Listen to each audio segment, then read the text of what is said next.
7 or not. Okay?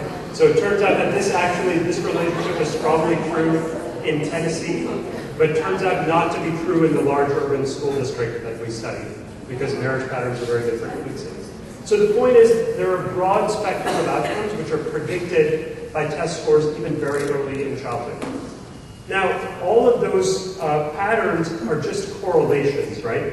So they don't necessarily imply that if we do something to raise a child's test score, that will actually improve, students' long-term outcomes.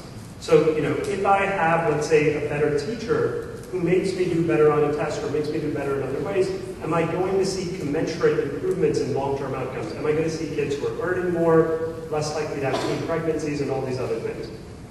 Well, that's the question that's actually, I think, of greatest policy interest, which should be of greatest interest to people in this room, and that's what I want to talk about next.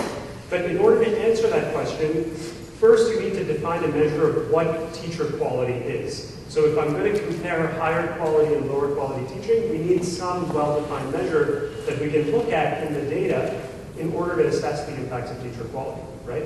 And so the particular measure that I'm going to use is one that's received a lot of attention recently.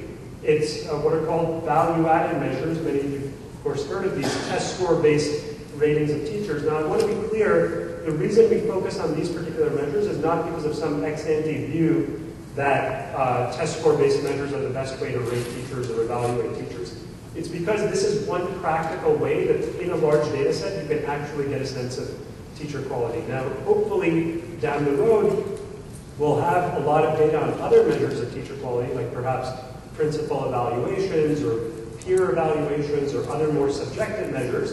And it's possible that those other measures might actually do a better job than these test score-based measures. But what I'm going to do is take what is currently feasible and show you that even these measures, imperfect as they may be, have tremendous predictive power in terms of showing teachers long-term impacts. So just to be clear, what are value-added measures? The idea conceptually is really simple, but then there are a lot of statistical complications that arise. So the idea is just to rate teachers based on their students' test score gains. So if you have a classroom of students and their test scores went up a lot from the end of last year to the end of this year, and my students' test scores didn't go up as much, I would rate you as a higher value-added teacher than me. That's essentially what the idea is. Now, there's a very controversial debate about the use of value-added, and in my view, intellectually, well, there's a lot of political debate, but intellectually, I think it really boils down to 3 critical issues, which are raised in an influential article by Linda Darling